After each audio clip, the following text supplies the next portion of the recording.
গভীর রাতে July August আন্দোলনে আহতদের দাবির মুখে জাতীয় অর্থোপেডিক হাসপাতালে ছুটে এলেন 4 উপদেষ্টা। দায় নিলেন নিজেদের ঘাড়ে, দিলেন দাবি বাস্তবায়নের আশ্বাস। এরই প্রেক্ষিতে সড়ক ছেড়ে হাসপাতালে ফিরে যান আন্দোলনকারীরা।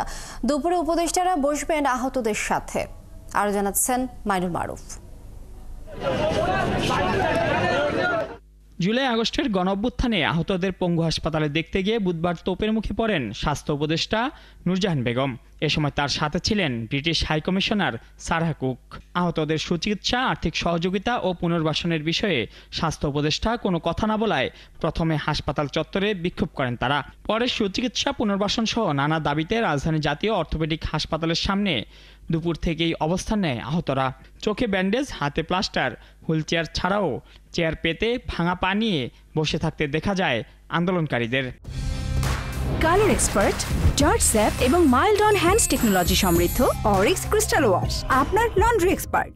এই সড়ক অবরোধ করার মূল কারণ হলো আমাদেরকে প্রপার ট্রিটমেন্ট দিচ্ছে। কিছু সংখ্যক রুগীকে তারা দেখছে, তারা প্রপারলি নিস্তালা কিছু রুগী ছিল, তাদের খোঁজ খবর নেয়। রাতের মধ্যে 4 উপদেষ্টাকে জাতীয় অর্থোপেডিক হাসপাতালের সামনে এসে তাদের দাবি পূরণের আহ্বান জানান তারা। বর্তমানে যারা দেশের দায়িত্বে আছে তারা আমাদের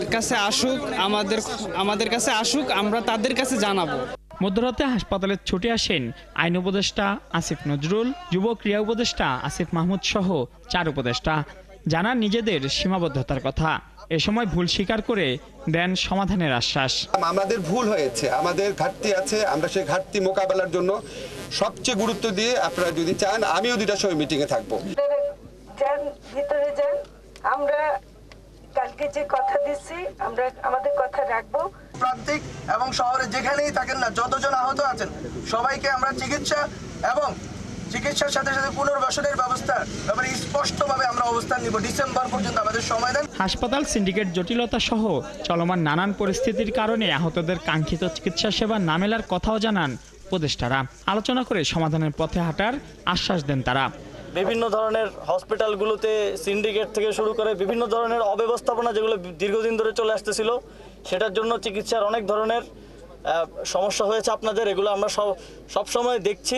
আপনারা দয়া করে আমাদেরকে ওই পরিবেশটা করে দেন, আমরা যাতে বসে একটা রূপরেখা আগামীকালকেই ঘোষণা করতে পারি এবং সেটা বাস্তবায়নটা ডিসেম্বরের মধ্যে করতে পারি। পরে আশ্বাসের ভিত্তিতে সড়ক ছেড়ে হাসপাতালে ফিরে যান আন্দোলনকারীরা। তবে দাবি আদায় না হলে আবারও রাজপথে নামার হুঁশিয়ারি তাদের। মাইনুল মারুফ, ৭১, ঢাকা।